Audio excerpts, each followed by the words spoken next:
This is an English translation of a Telugu story titled Cyclone by P. Padmaraju.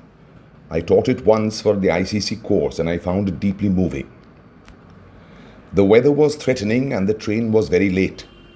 As he entered the second-class compartment, Rao was reminded of the comforts of his well-ordered household, his meticulously neat study, his rosewood writing table with a green-shaded lamp in a corner, his cushioned chair which had developed very comfortable hollows to the curves of his body, his wife who sat unobtrusively on the sofa, and his 4 children, 2 sons and 2 daughters, of whom he was very proud. All the 3 berths in the compartment were occupied, with the bedclothes spread on them, and he could sense a feeling of resentment in the 4 occupants of the compartment, even without looking at them. He had half a mind to try another compartment, but the porter had already put in his suitcase, his bedroll and his umbrella on an upper berth, and the train was about to move. One of the travellers folded his bedclothes a little and made for Rao a little room to sit. He accepted it with half-muttered thanks and began to take stock of things around him. All the 4, he could see, were long-distance travellers. He saw their shoes pushed down the seats, odd trousers, coats and shirts hung on pegs, and the men were all in pajamas. The 2 berths near the window were occupied by 2 elderly, nondescript men. On the long inner berth sat a young man and a very young woman who were obviously man and wife. The mildly oppressive smell of tobacco smoke, which Rao so much disliked, filled the compartment.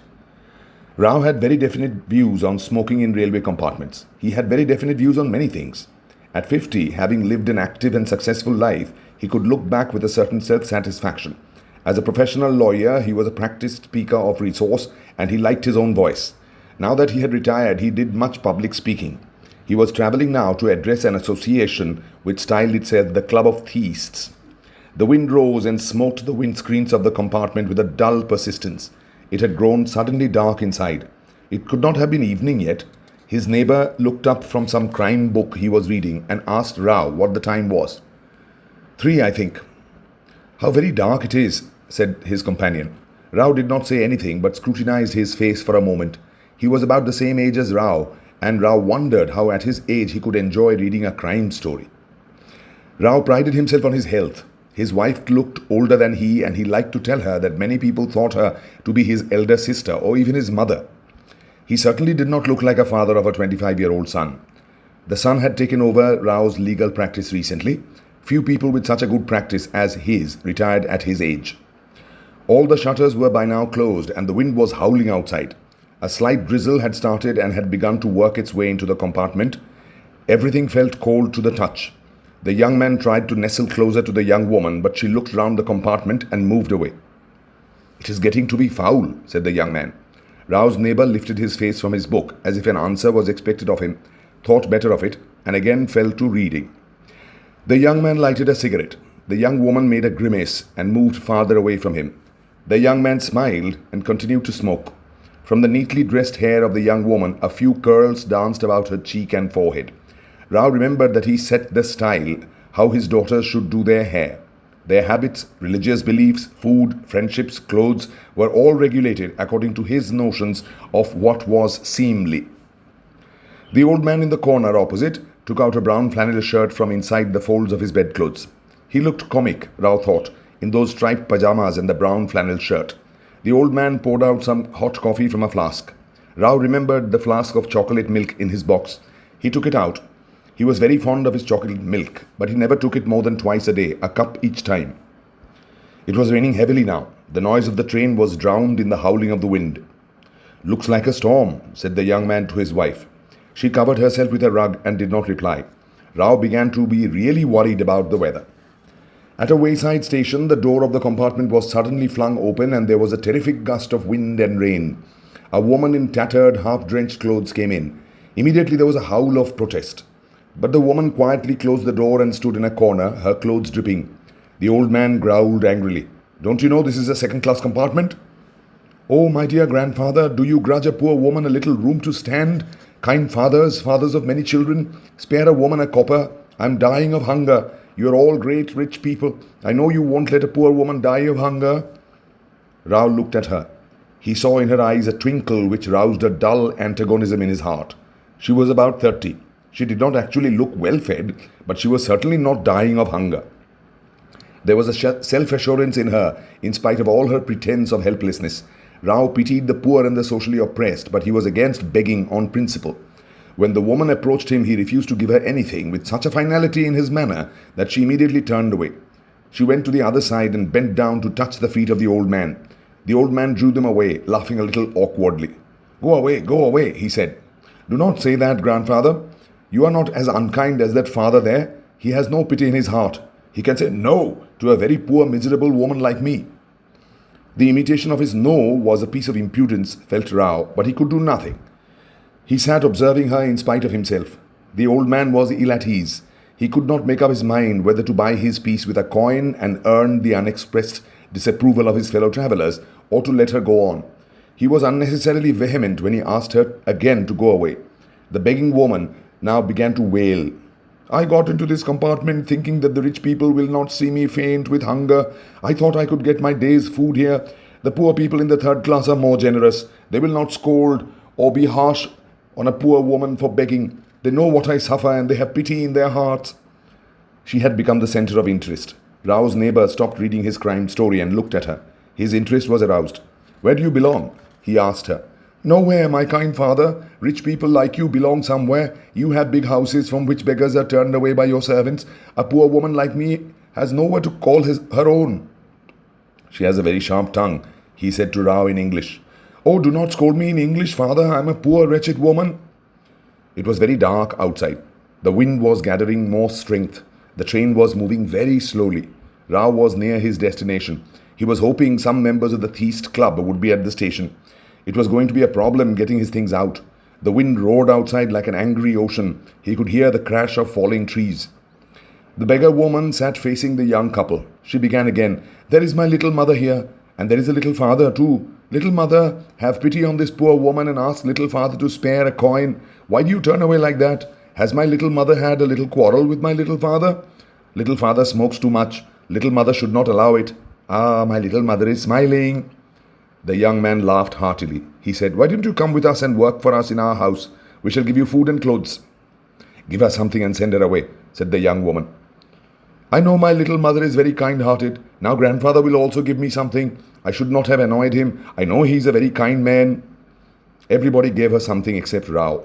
They were all amused by her talk. But Rao's mind was preoccupied. He was thinking of the storm and his approaching destination. The train had stopped. Rao did not know it for some moments.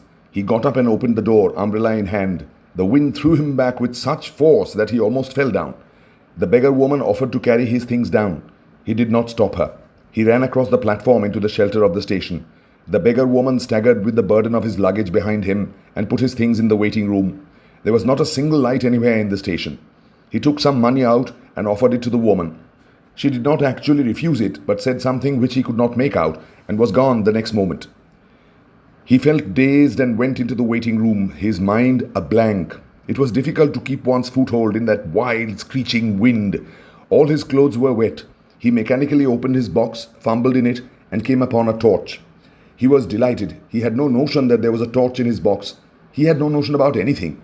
He changed into warm clothes, wore a woolen pullover, wrapped his flannel muffler round his head and ears, and thus fortified himself against cold.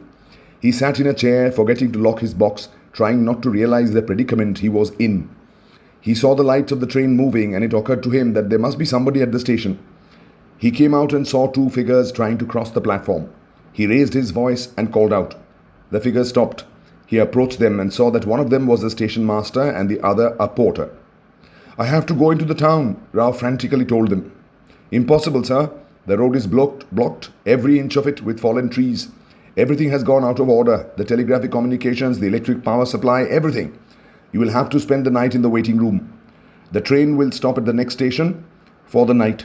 We received a message that the cyclone will be very heavy and that it lasts for nearly 36 hours. But there is nobody else in the waiting room. I can't help it. You will have to make the best of it. The station master moved away. Rao went back into the waiting room, dropped into an easy chair in utter despondency. It did not occur to him that he might as well close the door of the room through which wind and rain were rushing in. 2 window panes had already blown off.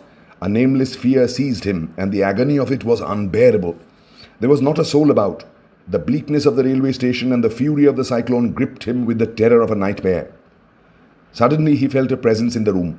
He saw a vague shape flowing in through the open doorway. He switched on his torch and saw the completely drenched, shivering figure of the beggar woman. Her wet hair clung to her face and water streamed down the loose strands. "Why didn't you close the door? You could have been warm," she said at the top of her voice to make herself heard. He got up mechanically and tried to close the door. She helped him, but the wind beat with redoubled fury and the bolt gave way. They closed the door again and pushed the furniture in the room, a massive table, 2 chairs and a chest of drawers, against it. Rao wondered why it had not occurred to him earlier to close the door. He felt a little more safe and warm. There was a terrific crash somewhere nearby. "Something has fallen. Perhaps it is a part of the building." "What a storm! I have never seen anything like it," the woman said. There was not a trace of fear in her voice, and he wondered at her assurance. He turned the light towards her and saw her crouching in a corner, shivering. He opened his box and took out one of his dhotis. He threw it to her, saying, "You had better change into this." She could not hear him but was grateful for the warm dhoti. She wrapped herself with it and again sat down in the corner. Rao felt hungry. He took out a packet of biscuits.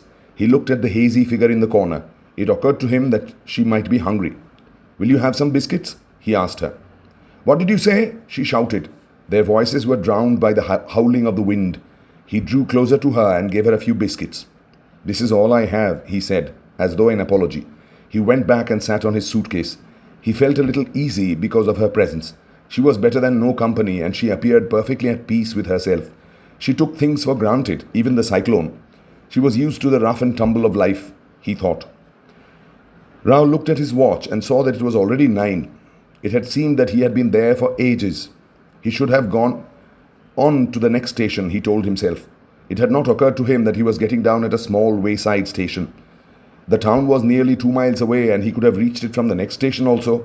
A sudden fear paralyzed his mind. The building might collapse, and the only way out of it was blocked by a barricade of furniture. In a panic, he ran to the woman and asked, "Do you think this building will come down?" "Who can say? It looks strong enough, but the cyclone may be stronger." What she said was far from reassuring, but her tone was warm and cajoling. He went back to his box. She moved into the corner near him. She told him, "We cannot hear each other where I sit." "I never knew a cyclone could be so terrible," he said, his voice trembling. "Don't you worry," she said. "There are 2 of us instead of 1. That damn ticket collector actually pushed me out of the train as it was moving. That's how I am here. Still, I have no regrets. You gave me something warm to wear and something to eat. I might have done worse had I gone on. One has to take things as they come. What is the good of worrying?" The monotone of her voice was vaguely comforting. He abhorred her physical presence, yet he began to feel grateful for her company. "Have you any relations?" he asked her, half annoyed at himself for the intimacy of the question. She moved a little closer to him to avoid speaking loudly. "Everybody has relations," she said. "But what use is it? My father drinks all the time, and they say he murdered my mother. I have 2 children by a rogue who does nothing but drink and gamble.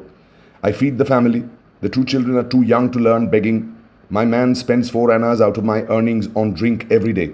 But he is mortally afraid of me. He drinks, I think, to overcome his sense of shame when he has to face me." "What do you earn a day?" "Some days I earn as much as 5 rupees, but not often. Few people refuse me a copper. I know I have a way with them."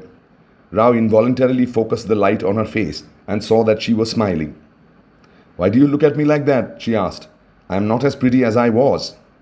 He hated her for the suggestion. "I'm not looking at your face," he said. "I had forgotten to switch off the torch." Suddenly there was a terrific crash. The barricade of furniture scattered in all directions and the door flung open.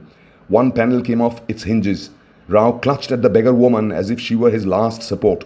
He was himself in a moment a little ashamed, but he allowed her to lead him to another corner beside the open door where the wind was not so fierce. She made him sit down, huddled herself beside him, and threw her arms around him casually and naturally. "Sit closer and put your arms around me," she said. "You will feel warmer. Poor old father, you are shivering." She went on talking. "This corner is safest. Father has young lovely daughters of whom he is thinking now. My hut must have blown off. What would have happened to my children? I hope my neighbors will help. My man is no good. He must be dead drunk." Rao was not listening. He was only aware of her warm body. Gradually his mind ceased to work. A numbness came over Rao's feet, and he was again conscious of his surroundings. He shifted to a more convenient position without disturbing the woman. He switched on his light and looked at her. She was asleep. Her face was pure and innocent in repose. The cyclone's fury had not lessened, but he felt very calm and very tired. He fell asleep. When he woke up, the rain had stopped, but the wind was still high. The beggar woman was gone. The day was breaking. He looked up at his watch and saw that it was already 5. He stood up and his knees ached. He felt his pockets. His purse was missing. He could not bring himself to believe that the beggar woman had robbed him. Maybe he had lost it in the confusion of the night. He looked for it in the room and then came out onto the platform. There were signs of destruction all over the place. Some people were approaching along the railway embankment, possibly from the town. At the farther end of the station lay some injured persons. He looked at them from a distance and instinctively recoiled. He had never been face to face with so much human pain. The booking office had collapsed. Cupboards, tables, chairs, and other furniture lay helter-skelter. He stood there blandly looking at the wreckage. It was still dark inside. As his eyes grew accustomed to the half-light, he saw a human figure lying motionless under the wreckage. He flashed his light in the direction. It was the beggar woman. He staggered. He bent down and touched her forehead. It was cold and lifeless. The lower part of her body had been crushed. In one of her hands, he saw his purse. In the other, there were a few coins and currency notes, evidently from the booking clerk's chest. The clerk must have left in a hurry. He bent down and gently kissed her forehead again and again. He lived and relived through every trivial incident of the night. There lay that dead creature who had given him so much comfort and assurance through the cyclone. There she lay, a victim of that very cyclone. He did not have it in him to blame her for stealing his purse or raiding the booking office. He felt that he understood her perfectly. She had touched the inmost chords of human warmth in him. Not even his wife nor any of his children ever came so near to him as this poor beggar woman had. There was a sound of approaching voices. He stood thinking for a brief moment. Then, with a sudden resolution, he loosened her fingers, took away the money and put it in the open drawer. He could not bring himself to take his purse back. He must leave with her something that belonged to him. Carefully, he removed the card bearing his name from the purse and walked away.